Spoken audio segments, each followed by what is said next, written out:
Sir నమస్కారం బ్రహ్మాజీ గారు. నమస్కారం అండి. ఎలా ఉన్నారు సార్? అసలు అడగకూడదు ఆ క్వశ్చన్. ఆల్వేజ్ ఫిట్గా ఉంటారు మీరు. కానీ మొహమాటానికి అనకపోయినా నిజంగానే చాలా మీ ఈవెంట్లు గట్టా సుమగారు మీరు జోకులు వేసుకుంటూ ఉంటారు.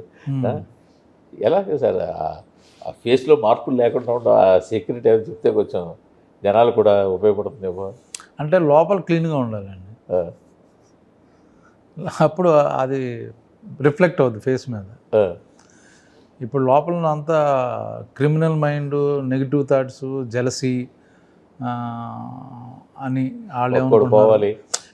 ఈ ఉన్నంతసేపు మనకు అది ఎక్కడో తెలుస్తుంటుంది ఫేస్లో. హ్యాపీగా ఉండడం, లైట్గా తీసుకోవడం లైఫ్ని, అది ఇప్పుడు ఎవరితోనూ కంపేర్ చేసుకుంటే మనం నిద్ర పట్టదు. మనకు దేవుడు ఎంత రాసి ఇచ్చాడు దాంతో హ్యాపీగా ఉంటే సుఖంగా ఉంటాం అని నా ఫీలింగ్. ఒకటి మీ సీక్రెట్ అంటారు అంతే. కొంత చిన్న డిసిప్లిన్ ఉంటుంది, బట్ ఓవరాల్గా ఫుడ్ డిసిప్లిన్, టైమింగ్, డైట్ అంటే అన్ని తింటానండి. ఏదైనా సరే లిమిట్లో ఉంటే బెటర్ అంటారు కదా. ఏదైనా లిమిటేనా? అంతే, ఏదైనా సరే లిమిట్. ఓకే. ఏంటి సార్ ఒక్కసారిగా ఈ సినిమా కోసం మీరు ముందుకు వచ్చారు? సాధారణంగా మీరు సినిమాలకి అంటే సినిమా చేయడం వరకు మీ డ్యూటీ కింద వెళ్ళిపోతారు కదా. ఈ సినిమాకి మీరు తెర ముందుకు వస్తున్నారు అంటే మంచి సినిమా కాన్సెప్ట్. నేను రెగ్యులర్గా వేసే క్యారెక్టర్ కాదు, నాకు కొత్తగా ఇమేజ్ వచ్చే ఇది. సినిమా బాగుంది, ఐడియా బాగుంది. సో ఇలాంటి సినిమాని మనం ముందుకు తీసుకెళ్తే బెటర్ అని నేను పూనుకున్నాను అనమాట కొంతవరకు. ఏంటి బలగం లాంటి సినిమాని ఇన్స్పిరేషన్గా తీసుకుని ఒక నేటివ్ సినిమా తీస్తే బాగుంటుంది అంటే బలగం కాదు. ఇప్పుడు ఆ టైంలో అనుకున్నారా? అదే నాకు 2 years బ్యాక్ 3 years బ్యాక్ నాకు లైన్ చెప్పాడు పాపం డైరెక్టర్ వచ్చి, దయాకర్. ఏంటిది చాలా కొత్తగా ఉంది అనుకున్నా. చెప్పాల్సిన మేరకు చెప్తే ఏంటిది సినిమా ఎంతవరకు చెప్పచ్చు అంటే ఇప్పుడు ఓపెన్ అండి, ఏముంది అందులో దాసేదా ఉంది. రేపు పొద్దున్న సినిమా చూస్తారు. బేసిక్గా ఏంటంటే పత్తి రైతులు ఆత్మహత్యలు జరిగే కరీంనగర్లో, వాటిలో షూటింగ్ కూడా అక్కడే చేసాం. సో ఒక రైతుకి ఇబ్బంది వస్తుంది, అప్పులు పెరుగుతాయి, ఫ్యామిలీ బ్యాక్గ్రౌండ్ ఏదని. ఎక్కడో అప్పుడు ఏంటంటే గవర్నమెంట్ ఒక పత్తి రైతు చచ్చిపోతే ఒక 5 లక్షలు ఏదో ఇస్తామని ఏదో అనౌన్స్ చేశారు. సో నేను సూసైడ్ చేసుకుంటే మిగతా వాళ్ళందరికీ హెల్ప్ అవుద్ది కదా అనుకుని ఫ్యామిలీకి, పిల్లలకి, అందరికీ అని ఒక చిన్న థాట్ వచ్చి ట్రై చేస్తాడు. అప్పుడు ఫాదర్, రే నీకు ఇంకా చాలా ఫ్యూచర్ ఉంది కదరా, నేను ఆల్మోస్ట్ ఇంకా ఫినిషింగ్, నేను పోతాలేరా అని చెప్తాడు. సో అక్కడి నుంచి కథ స్టార్ట్ అవుద్దండి. అక్కడ స్టార్ట్ అవుద్ది బిగిన కొత్త. అక్కడి నుంచి అలా ఏంటి అదే డార్క్ హ్యూమర్ లాగా ఫన్నీగా. టీజర్ రిలీజ్ చేశారు కదా, టీజర్ ముందు చేసినంత మీరు చెప్పిన లైన్ తెలుస్తుంది. మధ్యలో కొన్ని షార్ట్స్ మాత్రం ఏదో చిన్న సస్పెన్స్ థ్రిల్లర్ అన్న కలర్ ఇచ్చేలాగా కొన్ని ఉన్నాయండి. కొంత అది సినిమాలో ఉంది, లేకుండా ఉంది. రచ్చరవి క్యారెక్టర్ ఎన్ని చిన్న చిన్న సస్పెన్స్, ఆ థ్రెడ్ జరుగుతుంటుంది వేరే యాంగిల్లో. మాది ఈ ట్రాక్ జరుగుతుంటుంది, ఇంకోటి రచ్చరవి వాళ్ళ దాంట్లో మీరు చూసిన సస్పెన్స్ అన్నది ఉంది. అంటే ఒక నేటివ్ సినిమాని ఇంట్రెస్టింగ్గా చెప్పాలి. అవును. అంటే యూజువల్గా రైతులు ఆత్మహత్యలు అంటే అలా కాదండి. అసలు ఆ బిగినింగ్ ఆ ప్రాబ్లమ్స్, అతని ప్రాబ్లంలో అతను ట్రై చేస్తాడు. ఇంకా అక్కడి నుంచి అయిపోయింది. ఫాదర్ చనిపోయాడా, చస్తాడా, ఎందుకు చావట్లేదు, లేకపోతే ఏంటి, దాని మీద ఎమోషన్స్ ఇవన్నీ. మీరు ఆమన్ గారు మీ అందరూ ఒక ఫ్యామిలీ. అవునండి. నాకు కొడుకు, కూతురు, నా ఫాదరు, ఇది ఫ్యామిలీ. అంటే హ్యూమర్ ఉంటుందా సినిమాలో? కొంచెం ఉంటుందండి. ఎందుకంటే మీరు ఉన్నారంటే నేను నా ద్వారా హ్యూమర్ పెద్దగా ఉండదు. బట్ ఆ ముసలైన ఆయన రెడ్డి గారు, సుధాకర్ రెడ్డి గారు, బలగం, ఆయన బిహేవియర్, మేము మాట్లాడే విధంలో అక్కడ హ్యూమర్ వస్తుంది. మీరు టీజర్ లాస్ట్ బిట్ చూసాం కదా. సో అటువంటి హ్యూమర్ ఉంది. ఇంకా మంచి ఎలిమెంట్ అంటే ఏంటి సినిమాలో? సాంగ్స్ ఉన్నాయా? ఇంకా ఏంటి? మంచి 2 సాంగ్స్ బాగా పేరు వచ్చినాయి, డ్యూయట్స్, పిల్లలు వాళ్ళందరి. ఒకటి క్లైమాక్స్ సాంగ్ కూడా చాలా బాగుంటుందండి, ఎమోషనల్గా. అంటే అల్టిమేట్గా సినిమాలో ఏం చెప్పవచ్చు చివరికి? ఏంటి అంటే ఒక మెసేజ్ అని ఉంటుందా? అసలు మెసేజ్లో సినిమాలో మెసేజ్లు ఎందుకండి? అంటే అలా కాదు, రైతులు ఆత్మహత్యలు, అబ్బాయి అంటే ఒక్కొక్కడికి ఒక ప్రాబ్లం వస్తుంది. ఏ ప్రాబ్లం అంటే ఈ ఫ్యామిలీకి అంతే, ఆ పాయింట్ తప్పించి దాని మీద కంక్లూజన్ తీసుకెళ్ళాలి కదా. అది మామూలు ఇప్పుడు అప్పులు పెరిగిపోయి ఆత్మహత్య చేసుకుంటూ ఉంటాడు. ఇంకోటి ఏదో ఇక్కడ రైతు కాబట్టి పత్తి పంట చేతికి సరిగ్గా వచ్చేసరికి వర్షం పడి పాడైపోద్ది, అప్పులు పెరిగి ఉంటాయి. ఈ పంట పండితే ప్రాబ్లం సాల్వ్ చేద్దాం అనుకుంటే అప్పుడు సూసైడ్ అటెంప్ట్ చేస్తే ఫాదర్ నీకెందులో నేను అది అలా ఎక్కడ దాకా వెళ్ళింది. అది ఇంకేం సార్ సినిమా గురించి సంగతులు ఈ సినిమా సంబంధించి? అంటే ఈ సినిమా గురించి అనుకుంటే నేను రియలిస్టిక్గా మీరు మీ క్యారెక్టర్ ఎలా ఉంటుంది, మీరు ఎలా బాగా చేశారా లేదా అని కొత్తగా అడిగే ప్రశ్న కాదు. ఎందుకు మీరు కాకలు తీరిపోయిన యాక్టర్ ఏ పాత్ర ఇచ్చినా మీరు అందులో దుర్పే చేస్తారు. ఆమన్ గారు వీళ్ళందరూ కూడా మంచి యాక్టర్లు కాబట్టి ఇంకా సినిమా ఎలా ఉంటుందో మీరు చెప్పారు. అందుకే దీంట్లో ఏంటి, దీనికి మీరు ఏమైనా ప్రొడక్షన్లో పార్టిసిపేట్ చేస్తున్నారా లేకపోతే? అసలు నేను డబ్బులు తీసుకోవడం తప్పించి ఇన్కమింగ్ నో అవుట్ గోయింగ్ అండి, నెవర్. ఆ పని నేను చేయను, మనకు చేత కాదు అది. సో చేసి మీ అబ్బాయితో సినిమా చేసి అవును అంతే. సో ఇంట్లో నేను దీనికి ఏంటంటే ఇది అందరు టీం వర్క్లే చేసాం. ఈ సినిమాకి మాకు క్యారవాన్లు వాళ్ళ కరీంనగర్లో. సో ఆ మేరకు అందరం ఇళ్లలోనే ఉన్నాం, హోటల్స్. అది ఆమెని గారు ప్రొడ్యూసర్ గారు పైన పోర్షన్లో ఉండేవారు, నేను ఎవరో తెలిసిన ఆయన గెస్ట్ హౌస్ ఉంటాను నన్ను అందులో పెట్టారు. సో 1 కిలోమీటర్ రేడియస్లో అందరు ఆర్టిస్టులు అక్కడే అడ్జస్ట్ అయ్యేవాళ్ళం.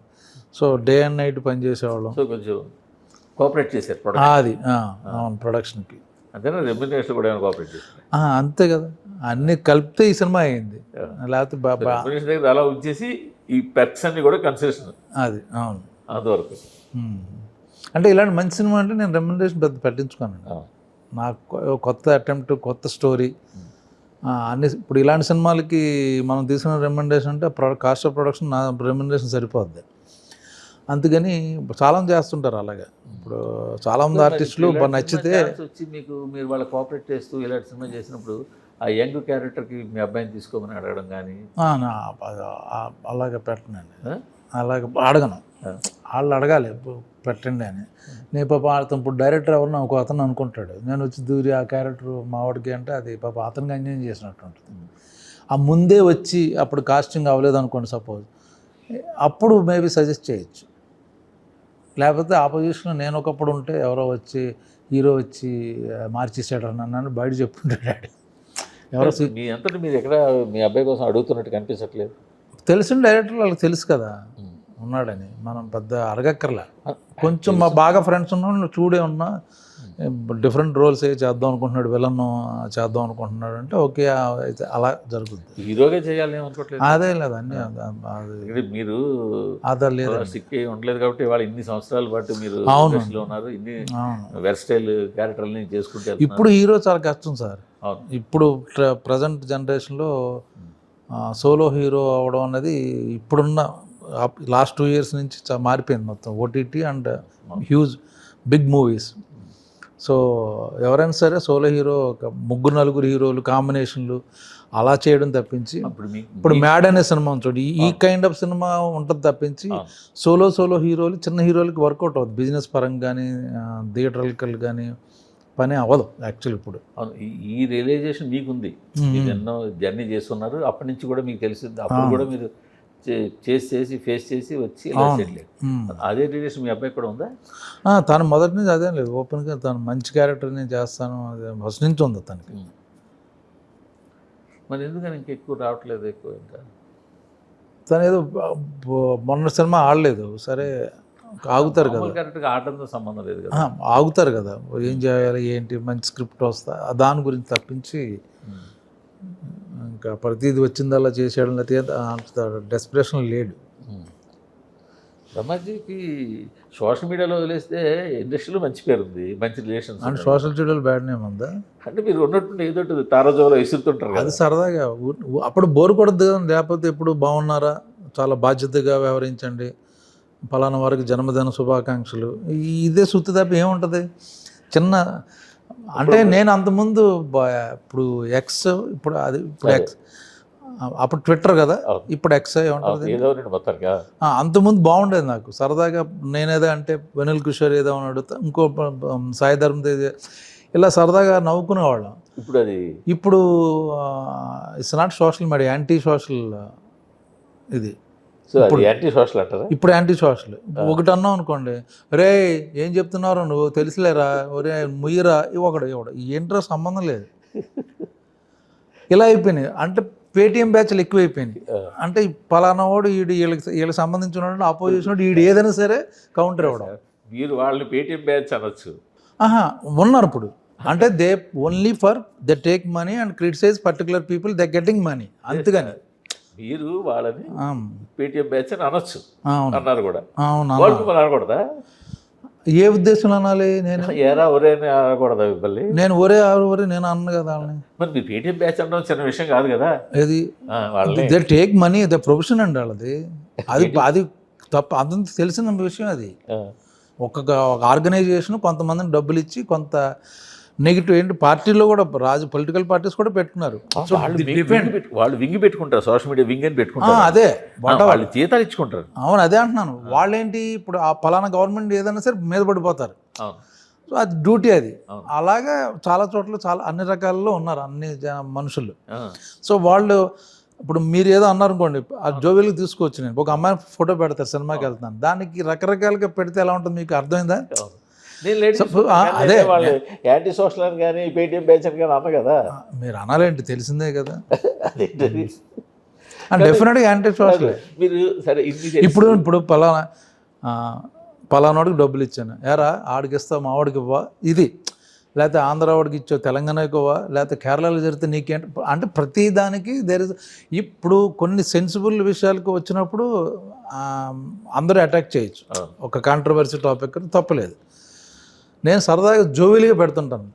దానికి కూడా రివర్స్ అయిపోయి దానికి కూడా పెరద్దారులు తీసుకుని మళ్ళీ ఇది నువ్వు వాళ్ళ తాలూకు కదరా, నువ్వు ఇది అంట కదరా, నువ్వు అదంట కదరా, ఇలాగ మాట. సో అది నచ్చరా నాకు బేసిక్గా. అంటే మరీ పట్టించుకోను అనే కానీ చిరాకు ఉంటుంది. అంటే వాళ్ళని చూసి జాలేస్తారు. హెల్తీ అట్మాస్ఫియర్ ఉండేది, సరదా నవ్వుకోవచ్చు. ఇప్పుడు నన్ను జోకులు నా మీద జోకులు వేయచ్చు, నేను తీసుకుంటా సరదాగా. మీరు రంగు వేసుకుంటున్నారండి మీ ఇలాగా ఆ జోక్ అది నేను పట్టించుకోను సరదాగా. అది పర్సనల్గా వెళ్ళిపోయి దిగజారిపోయి నాకు ఒక టైంలో అయితే బాధ వేసేసింది. అయ్యో బాబు అనుకున్నాను. ఒక పెద్ద హీరో వాళ్ళ అమ్మాయిని కౌగిలించుకున్నాడు. ఎంత చూసి కామెంట్లు కొన్ని అంటే వాళ్ళ బ్యాక్గ్రౌండ్ ఏంటి, వాళ్ళ సంస్కారం ఏంటి, చిన్నపిల్లలని కూడా బాబా అసలు ఎంత అన్యాయం కదండి. సో దానికి నేను యాంటీ సోషల్ అన్నాను. నథింగ్, నా రెగ్యులర్గా మీరేదో అంటారు నేనేదో అంటాను సరదాగా ఊరికే నవ్వుకునేసేపు ఓకే. అంటే నీ బ్యాక్గ్రౌండ్ ఏంటి, మీ అమ్మ నేను అడుగుతుంటాను, మీ అమ్మగారు నాన్నగారిని అడిగానని చెప్పండి అంటాను. అలాంటి వాళ్ళు కౌంటర్ మీరు చూసే ఉంటారు. నన్ను ఒరే ఎవడో అంటాడు, సారీ సార్ మిమ్మల్ని ఏమన్నా అని ఉంటే క్షమించండి, బై ద వే అంటే మా మదం తిట్టాడు. సో బై ద వే అమ్మగారు నాన్నగారికి నమస్కారం చెప్పండి అని అలా చెప్తుంటాను సమాధానం. That is the way to give it back మాట. అంటే నేను కూడా అంటే కొంచెం మనం అలా జాగ్రత్తగా ట్యూన్ చేసుకుంటూ వెళ్తే కొంతవరకు బాగానే ఉంటుంది. పెట్టేవాళ్ళకి పెట్టే ముందు ఇది కరెక్టా కాదా, మనకి రేపొద్దున మన హీరోకి బ్యాడ్ నేమ్ వస్తుందా, మన పొలిటికల్ లీడర్కి అభిమానికి ఆయనకి బ్యాడ్ నేమ్ వస్తుందా, నా ఆర్గనైజేషన్ బ్యాడ్ నేమ్ వస్తుందా అనుకొని ఆలోచించి రిప్లై పెడితే బాగుంటుంది. మీరు మరి పొలిటికల్ ఒపీనియన్ కూడా పెట్టినట్టున్నారు కదా మీరు ఒకసారి. నేను మళ్ళీ పెట్టలేదు, అది హ్యాక్ అయ్యింది. అవునవును, నిజంగా హ్యాక్ అయ్యింది. లేకపోతే నాకు సంబంధం ఉంది పొలిటికల్గా. ఎందుకు హ్యాక్ అవుతుంది సార్? అరే ఎవడో పెట్టాడండి, అరే హ్యాక్ అవుద్దండి, మరి దాని హ్యాక్ అవుద్దండి అవ్వలేదు ఎప్పుడు ఎవరికి. నాకు మొత్తం బ్లూటిక్ కూడా పోయింది. అప్పుడు నాకు ఉండేది మొత్తం 6 నెలలు కాదు ఆ టైంకి అన్నీ పోయింది మొత్తం. తర్వాత 2 రోజుల తర్వాత నేను మళ్ళీ మాట్లాడుకుని మన పిఆర్ వాళ్ళే హెల్ప్ చేసి మన టీంలో వాళ్ళే అచైవ్ చేశారు. నాకు మొత్తం చాలా బ్లూటిక్తో పాటు అది హ్యాక్ చేసిన వాళ్ళు ఒక్క ట్వీట్ చేసి ఊరుకోరు కదా. వాళ్ళు ఎలా చేద్దాం, ఒకరోజు 15-20 చేస్తే డౌట్ వస్తుంది హ్యాక్ చేశాడని. మీకు అర్థమైందా? చెప్పారు కదా హ్యాక్ చేశాడనేది ఇప్పుడు తర్వాత తెలిసినప్పుడు పట పెట్టాడు కదా, అప్పుడు డౌట్ వస్తుంది. ఎవడని ఒకటి పెడితే తగులుకుంటాడు బాగా వాళ్ళు అందరూ అనుకుని వేసిన ట్వీట్కి అనుకూలమైనా మీరు కరెక్ట్ మీ ఒపీనియన్ దగ్గరగా ఉందా? మీరు నాకు సంబంధం లేదండి, నాకు పొలిటికల్గా నాకు సంబంధం లేదు. ఏదైనా ఇప్పుడు ఎలా అంటే ఎవడో సడన్గా నాకు అదే పని కాదు కూర్చుని నువ్వేం చేసావు ఇది తప్పు అని. ఆ టైంకి మనం మార్నింగ్ చూస్తాం. ఈ ఎలక్షన్ టైంలో ఎవరో ఒకళ్ళు వచ్చి ఒక ఎమ్మెల్యే ఎవరిని కొట్టేసాడు టపక్కని, అరే ఇదేంటి పాపం ఓటర్ అదే అని మనం వెంటనే రియాక్ట్ అవుతాం. వెంటనే ఆపోజిషన్ వాళ్ళు ఆడు కొట్టలేదా, ఈయన కొట్టలేదా, ఈయన కొట్టలేదా అని పెడతారు. అది కరెక్ట్గా ఆ టైంకి అది చేసిన తప్పు. అది అతను ఆ ఉన్న పొజిషన్లో చేయకూడదని. చేసిన తప్పే, వీళ్ళు చేసిన తప్పే. అది మనం కూర్చుని ఇంకా ఈయన ఖండించో నా పని కదా అది. వీళ్ళందరూ ఆడిని కూడా నువ్వు తిట్టవా, ఈయన తిట్టవా, ఆడనే తిడతావా, ఈ ఒక 1 year జరుగుద్ది. అది అందుకని పట్టించుకోనండి. అందుకని మీ సెలబ్రిటీలు అంతా కూడా ట్విట్టర్కి కేవలం పోస్టుల వరకే పరిమితం అవుతారు. ఏదో ఇప్పుడు ఈ సినిమా వస్తుంది అంటే నాకు ఒపీనియన్ ఉండదా? ఉంటుంది. నేను ఒక సమాజంలో నాకు ఒక అమ్మాయి కదా అన్యాయం జరిగింది, మాట్లాడలేనా? మాట్లాడాలి. మీకేదో జరిగింది, నాకెందుకులే, నా సినిమా ప్రమోషన్ పెడదాను కూర్చోలేం కదా. అప్పుడు ఇంక వేస్ట్. ఇప్పుడు అందరూ అదుకు వచ్చారులేండి. అంతకుముందు అంటే ఖండించేవారు. ఇప్పుడు ఎందుకు అనిపిస్తుంది వేస్ట్ అని? ఎందుకంటే జనాలు మారరు. ఆ 2-3 రోజులు మనల్ని తిట్టడం తప్పించి ఎక్కడ మార్పు రాదు. అది ఎవరికాడ మార్పు రావాలి తప్పించి. సో ఇప్పుడు చాలామంది అనుకుంటారు ఫ్యాన్స్, అరే చిరంజీవి గారు ట్విట్టర్ ఓపెన్ చేసి చదువుతున్నాడు అని అనుకుంటాడు. మీకు అర్థమైందా? నాకు తెలిసిన చాలామంది హీరోలు ట్విట్టర్కి సంబంధం లేదు వాళ్ళకి. ఓన్లీ పోస్ట్ వచ్చినప్పుడు వాళ్ళు చెప్తారు, పెడతారు. అదే వాళ్ళ టీం ఎవరు ఉంటారు వాళ్ళకి. ఎందుకంటే వాళ్ళు చూడరు కింద మెసేజ్లు, వాళ్ళ దగ్గర ఉండదు అకౌంట్ కూడా. అది తెలియని వాళ్ళు చాలామంది, నేను ఆ నన్ను చూసాం అనుకుంటాడు, ఆడిపించరాకుడు. అది కానీ మీకు చాలా కోపం ఉంటుంది. యాంటీ సోషల్ పిచ్చలో కొడుకులు బాగాలేదు. ఆరోగ్యం హెల్తీగా ఉండాలి. సరదాగా అన్నావా, చిన్న క్రిటిసైజ్ తప్పలేదు. కానీ మీరు అన్న దాంట్లో ఇంకో పాయింట్ మీరు ఏమన్నారు, నాకు ఒపీనియన్ ఉండదా అని అన్నారు. మీకు ఒపీనియన్ ఉండి మీ ఒపీనియన్ బలంగా జనాల్లో పంపాలి అనుకుంటే మీరు అక్కడ ఉండి ఫైట్ చేయాలి. అవును, అంటే నేను పొలిటికల్గా ఉంటే ఏమన్నా అప్పుడు నేను పోరాడొచ్చు. అది ఒక జనరల్గా జరిగిన ఇష్యూ మీద నేను వాంట్ టు రియాక్ట్ ఆల్సో. సైలెంట్గా ఉండడం కూడా తప్పే. హెల్ప్ చేయకపోయినా చాలామంది, లేకపోతే సైలెంట్గా ఉండడం ఖండించకపోతే తప్ప. ఈ సినిమాని చూడండి అని చెప్పి బలంగా చెప్పండి మీ హ్యాండిల్లో ఖచ్చితంగా. అంటే నీకు నచ్చితే చూడు, లేకపోతే దొబ్బేయి. నువ్వు ఉట్టినే చూడు, నేను చెప్పినంత మాత్రం నువ్వు చూడవు, నేను బద్దిమాలలో చూడవు, మీ ఇంటికి వచ్చి కాళ్ళు పట్టుకుని చూడవు. ఎలా ఉంటుందో చెప్పి చూస్తే బాగుంటుంది చెప్పాలి కదా. అవును, డెఫినెట్గా చెప్తా. అది చెప్పాలి కదా. డెఫినెట్ మంచి సినిమా అండి, చాలా ఫీల్ గుడ్ సినిమా. అందరూ మీరు మరీ బాగుండగా నువ్వు చెప్పినా చూడవు, చూస్తే చూడు, లేకపోతే దొబ్బే అన్నారు కూడా. అది కరెక్ట్ కాదు కదా. దొబ్బే ఉంటుంది. ఎవరు నేను ఆడిందిగా మూర్తి గారు ఫోన్ చేసి ఏమంటే ఆ సినిమా రాత్రి చూసాను చాలా బాగుందంట. అవునా, చూస్తానండి. సో అది క్రియేట్ చేయాలి బజ్జు మనం. అదే నాకు చాలామంది, అరే ఇప్పుడు ఆడితో ట్వీట్లు పెడితే వీటితో పెడితే మేము చూడంరా, సినిమా కంటెంట్ బాగుంటే చూస్తాంరా అని రిప్లై పెట్టారు నాకు. అది కరెక్ట్. అది యాక్చువల్గా సార్ నేను వాళ్ళు చెప్తాను కదా సార్, అది సినిమా టాక్ వస్తే వాళ్ళు ఇద్దరినే వెళ్తారు, నేను చూడవచ్చు చెప్పగలను. బట్ ఇలాంటి సినిమాకి ఏంటంటే నేను రిక్వెస్ట్ చేసుకుంటాను, ఎందుకంటే చిన్న సినిమా చెప్పాలి, అందరూ కొత్త వాళ్ళు, ఒక మంచి ప్రయత్నం, డైరెక్టర్ పాపం మంచి కొత్త ఐడియాతో వచ్చాడు. రెగ్యులర్ మనం ఆ సినిమాలో చూసాం, ఈ సినిమాలో చూసాం, కాపీ సినిమా కాదు ఇది. సో ఒక మంచి ప్రయత్నం చేసాం.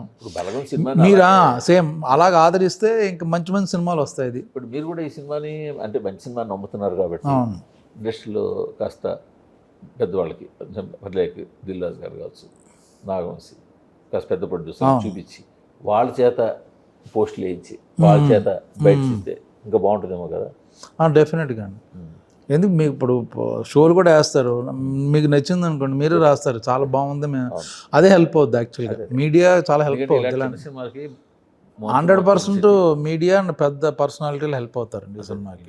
ఇండస్ట్రీ వాళ్ళు పెద్దవాళ్ళు, ఇండస్ట్రీ వాళ్ళు ప్లస్ వాల్యూ ఇస్తారు కదా జనాలు. అవును, డెఫినెట్గా. ఇప్పుడు జిల్లా వాళ్ళు ఈ సినిమా బాగుంటుంది, అవును అంటే ఖచ్చితంగా వాల్యూ ఉంటుంది కదా. 100% వాళ్ళకి చూపించి వాళ్ళతో మాట్లాడించి సినిమాని డెఫినెట్గా మ్యాక్సిమం ట్రై చేస్తాం. అది ఇంకేంటి సార్, మీ ఊటీ వెళ్ళాక ఎప్పుడు వెళ్తున్నారు? ఇప్పుడు టైం లేదండి వెళ్ళడానికి, ఇప్పుడు షూటింగ్లో అడగడం. ఎన్ని రోజులు ఉంటారు ఎప్పుడు వెళ్తే? అదేం లేదు, సమ్మర్ మా ఇంట్లో వాళ్ళు అందరూ 2 months ఉంటారు అక్కడ, 2-3 months. మీరు ఏం చేస్తారు 2 months అక్కడ? నేను వెళ్ళను, నేను షూటింగ్ చేసుకుని ఆ మధ్యలో 3-4 రోజులు గ్యాప్ వస్తే వెళ్తా. అంతేనా? మళ్ళీ 5 రోజులు ఏమైనా గ్యాప్ వస్తే అట్లా వెళ్తా. నేను కంటిన్యూస్ నాకు ఉండడం కుదరదు. మధ్యలో ఎక్కడో షూటింగ్ లేదు, సడన్ క్యాన్సిల్ అయిపోయింది. సైక్లింగ్ చేస్తారా? సైక్లింగ్ చేయండి, వాకింగ్ చేస్తా బాగా. అలా వెళ్ళి పైకి వెళ్ళి కొండలు ఎక్కుతుంటాం, కొండలోకి వెళ్తారా? అటు ఇటు తిరుగుతుంటాం. అది బాగుంటుంది అక్కడ నాకు. Self thinking, realization. అసలు అదే కూడా మీ హెల్త్ సీక్రెట్ ఏమో కొంత అలాంటి ఏరియాలో కొంతకాలం ఉండడం అన్నది. నాకు బేసిక్గా నేచర్ ఇష్టం. సో హాలిడేస్కి ఎక్కువ తిరుగుతుంటా. కుంభమేళకి వెళ్ళి సాంగ్ కూడా చేసినట్టు నమ్ముతారా అవన్నీ? అంత మూఢనమ్మకాలు లేవు. బట్ వన్స్ ఇన్ 140 years ఈ కుంభమేళ ఎప్పుడు ఇంకా మైండ్లో తిరుగుతుంది. మా ఇంట్లో కూడా కుంభమేళ అంటుంటారు కానీ ధైర్యం చేయరు ఎప్పటికప్పుడు. సరే ఈసారి వచ్చింది, మళ్ళీ ఇంక నెక్స్ట్ జనరేషన్ అయితే ఇంక లేదు, ఛాన్స్ లేదు, ఇంక 2-3 జనరేషన్లు. అందుకని సరదా ఒక ట్రైల్ అర్థం ఏముంది. అందుకని కాశీకి వెళ్ళి, కాశీ నుంచి అక్కడికి వెళ్తే కుంభమేళ నుంచి మన అయోధ్య రామ్ టెంపుల్ అన్నీ ఒకసారి అయిపోద్ది కదా అనుకుని వెళ్ళాం. అది మన ఎక్స్పీరియన్స్ బాగానే ఉందా? చాలా చాలా బాగుంది, చాలా బాగుంది. అంటే అంత కొన్ని కోట్ల మంది వస్తే కొంచెం తొక్కిడి అది భయమే లేదా? అంటే నాకు కొంచెం మన రవికిషన్ ఉన్నాడుగా, ఆయన వాళ్ళ ద్వారా కొంచెం విఐపి ట్రీట్మెంట్ ఉంది. బట్ యాక్చువల్గా హనుమాన్ టెంపుల్కి వెళ్ళి వాళ్ళకి ఎవరికి చెప్పకుండా అక్కడ మటుకు అంటే ఎక్స్పీరియన్స్ చేయాలండి.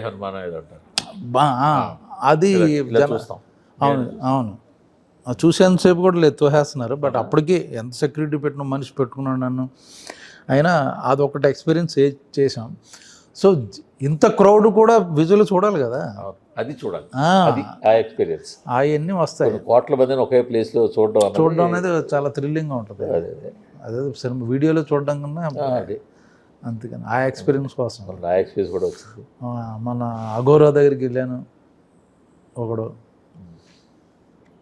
అక్కడ ఉంటారు కదా ఆ టైంకి. పుష్ప 2 ఫంక్షన్కి సంబంధించి నేను ట్వీట్ చేశాను. అప్పుడు సినిమాలో ఎవరు లేరా, బ్రహ్మాజీ గారు, రావు రమేష్ గారు. నేను వేరే ట్వీట్కి మీకు పెట్టా, మీరు దీనికి అనుకున్నారు ఆన్సర్. కాదు, మీరు చెప్పింది కరెక్ట్. దాని ముందు రోజు 2 రోజుల ముందు వేరే పెట్టారు.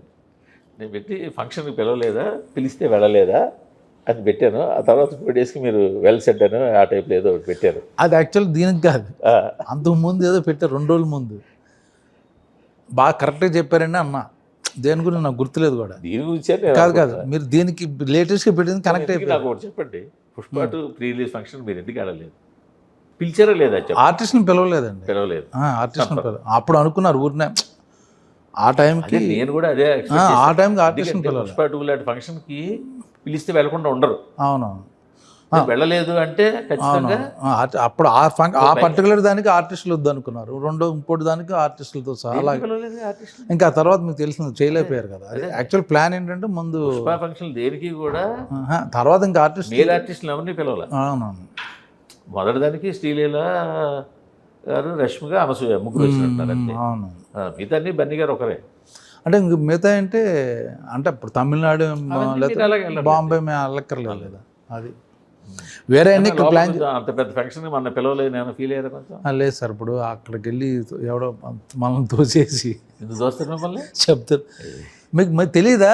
వీళ్ళు ఉంటారు ఇప్పుడు ఈ బౌన్సర్లు, వాళ్ళే దోస్తారు. సార్ మీరే అంటారు తోసేసి అక్కడికి 34 మంది వస్తారండి. హీరో వెళ్తుంటే మేబీ ఆ టైంకి మనం ఇక్కడికి వస్తాం, మేబీ 3-4 మధ్యలో ఉంటాం. వీళ్ళు ఇంకా మొత్తం ఇసిరేస్తుంటారు. ఎవడో చూసాక ఇసిరాక పడిపోయిందని నన్ను చూసుకో, బ్రహ్మాజీ గారు రండి, సారీ సార్ అంటారు. అలాంటి సిచ్యువేషన్ ఎందుకు ఎందుకు వచ్చింది? వెళ్ళకపోవడం బెటర్. లేకపోతే వాళ్ళు వెళ్ళిపోయి అంత సెటిల్ అయిపోయింది, లేట్కి వెళ్ళినా ఓకే అలాగే, లేకపోతే ముందు వెళ్ళిపోయి కూర్చున్నా ఓకే అలాగమాట. అలా 2-3 సార్లు జరిగింది నాకు. ఎవడు తొడతొక్కడే అంటారు కదా, అలా తోసేసుకోవడాలు. ఏదో మీరు వెల్ సెడ్ కరెక్ట్గా చెప్పారని మాత్రం దాని గురించి నాకు అర్థం కాదు. మీరు ఇప్పుడు ఇవాళ కాదు చెప్పారు, నాకు తప్పించుకోవాల్సిన అవసరం. నేనే చెప్తున్నాను పిలవలేదని. యాక్చువల్లీ మీరు అలా అనుకున్నారా అనుకుని నేను అనుకున్నాను. మీరు ఊర్లోనే ఉన్నారా అని సమాధానం చెప్పారు. బట్ యాక్చువల్గా నేను చూస్తే తెలిసిపోతుంది నాకు ఎందుకు పెట్టాను, గుర్తులేదు రైట్ నౌ. ఏదో పాయింట్, ఏదో సెన్సిబుల్ టాపిక్ రాశారు, బాగా చెప్పారు సార్ మీరు అన్న. దేని గురించి నాకు ఇలాగే ఏది ఉండబట్టలేదు, నేను కూడా ఏదో పెట్టుకుంటా ఏదో అన్నారు. దానికి నేను లేట్గా రియాక్ట్ అయ్యా. అది కరెక్ట్గా దీనికి సింక్ అయింది. అప్పుడు మీరు అనుకున్నారు యాక్చువల్గా ఇది కాదు సార్. మీ సినిమా మీరు నమ్మారు కాబట్టి సినిమా ఖచ్చితంగా, సినిమా ఎలాగో చూస్తాం, బట్ మీరు నమ్మారు కాబట్టి ఈ సినిమా బాగుంటుందని ఎక్స్పెక్ట్ చేస్తున్నాం. పైగా మీరు ఇదివరకులాగే మీ ఒపీనియన్లు బలంగా చెప్పాలి, సోషల్ మీడియాలో చెప్పండి. నేను ఇంకా బలంగా యుద్ధం చెయ్యాలి. ఎవడు కర్మ ఆడు పోని.